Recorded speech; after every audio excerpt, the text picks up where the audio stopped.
बेचारा वो रोजाना याद कर करके 2-2 पारा 3-3 पारा तरावी पढ़ाता है, पूरे महीने थकता है। अगर उसकी हौसला अफजाई के लिए करोड़पति लोग हैं, अगर उन्होंने कार दे दी, कौन सा बहुत बड़ा कमाल कर दिया। तो मेरे भाइयों, अपने उलमा के ऊपर भी खर्च करने का जज्बा पैदा करो। अपने उलमा के लिए अपना दिल छोटा मत करो। इन उलमा पर खर्च करना भी आपके माल में, इन उलमा का भी हक है। अगर वो जरूरतमंद है, आपको उनके ऊपर अपना माल खर्च करना चाहिए। तो मेरे नौजवान साथियों, पहली जिम्मेदारी हमारी ये है कि अपने ईमान की हम हिफाजत करें। दूसरी जिम्मेदारी, ये दौर बड़ा खराब दौर है, बड़ा नाजुक दौर है, फितनों का दौर है। इंटरनेट पर आज तरह तरह के बोलने वाले और स्पीकर्स मौजूद हैं। कौन क्या कह रहा है, एक आम आदमी को नहीं पता। आज हमारे बहुत सारे नौजवान इंजीनियर अली मिर्जा के दीवाने साहब, वो तो बड़ी बेहतरीन बातें बताता है, वो तो हदीस नंबर बयान करता है, वो तो ये करता है, वो तो करता है। उनको मालूम नहीं कि उनको कैसा जहर परोसा जा रहा है। हमारे कितने नौजवान ऐसे हैं जो इंटरनेट के जरिए गुमराह किस्म के लोगों को सुन रहे हैं और उनके दीवाने बने बैठे। मेरे भाइयों, याद रखो, ये फितनों का दौर है और इस दौर में इख्तिलाफ भी बहुत पाया जाता है। जब इख्तिलाफ का दौर पाया जाए तो हमें और आपको क्या करना चाहिए। अल्लाह के प्यारे नबी जनाब मोहम्मद रसूलुल्लाह सल्लल्लाहु अलैहि वसल्लम की एक हदीस आपको सुनाता हूँ। हजरत इरबाज इब्न सारिया कहते हैं, एक मर्तबा अल्लाह के नबी ने खुतबा दिया और खुतबा ऐसा दिया कि लोग रोने लगे, आंखों से आंसू बहने लगे। सहाबा ने कहा, अल्लाह के नबी, आज आपकी तकरीर सुन करके हमारी आंखों से आंसू आ गए, हम चाहते हैं कि आप हमें कुछ वसीयत कर दीजिए। अल्लाह के प्यारे नबी ने अपने सहाबा को वसीयत की। आपने फरमाया, ऊसीकुम बितक़्वल्लाहि वस्समी वत्ताअ। ओ लोगों, मैं तुम्हें वसीयत करता हूं अल्लाह से डरने की और अपने अमीर की इताअत करते रहना।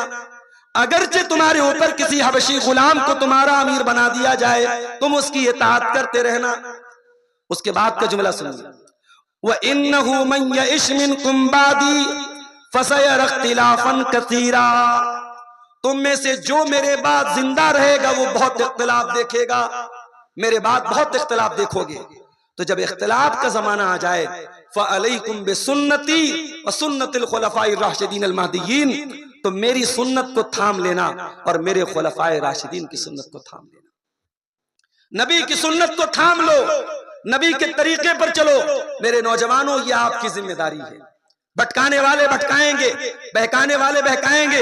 अभी एक बयान आया अल्लामा अलबानी के बारे में। इसाब अल्लामा अलबानी की तहकीक बहुत मजबूत नहीं है। अल्लामा अलबानी के सही कह देने से कोई हदीस सही नहीं हो जाती, अल्लामा अलबानी के सही कह देने से कोई हदीस ज़ईफ नहीं हो जाती। तुम्हें पता भी है अल्लामा अलबानी कौन है? अल्लामा अलबानी वो आलिम है कि इस दौर के बहुत बड़े आलिम अल्लामा अब्दुल अजीज इब्न बाज रहमतुल्लाह अलैह कहते हैं कि मैंने इस आसमान के नीचे अपनी जिंदगी में अल्लामा अलबानी से बड़ा हदीस का आलिम नहीं देखा। अल्लामा अलबानी कोई मामूली आलिम नहीं है, चंद किताबें पढ़ के वो आलिम नहीं बन गए। उन्होंने अगर हदीस को सही कहा है तो हदीस की सारी सनद को सामने रख करके सही कहा है। अगर उन्होंने हदीस को ज़ईफ कहा है, हदीस के सारी सनद और सनद के सारे रावियों को सामने रख करके ज़ईफ कहा है। और ऐसा नहीं है कि अल्लामा अलबानी को हम मासूम मानते हैं, गलतियां उनसे भी हुई हैं, चूक उनसे भी हुई है। बहुत सारे मसाइल में हम अहले हदीस अल्लामा अलबानी की बात को नहीं मानते। मैं एक मिसाल दूं आपको। अल्लामा अलबानी का कहना था कि एतिकाफ दुनिया में सिर्फ 3 मस्जिद में हो सकता है। दुनिया में एतिकाफ सिर्फ 3 मस्जिद में हो सकता है, एक खाने काबा में, मस्जिद हराम में, एक मस्जिद नबवी में और एक बैतुल मुकद्दस में, मस्जिद अक्सा में। सिर्फ 3 मस्जिदों में एतिकाफ हो सकता है। उनकी दलील क्या थी? दलील है अल्लाह के रसूल की हदीस, ला एतिकाफ इल्ला फी सलासत मसाजिद, कि एतिकाफ नहीं करना है मगर 3 मस्जिद। और हदीस सही है। लेकिन हम अहले हदीस अल्लामा अलबानी की इस बात से मुत्तफिक नहीं है। हम ये मानते हैं कि जिस मस्जिद में जुमा की नमाज हो रही है, जमात की नमाज हो रही है, उसमें एतिकाफ हो सकता है।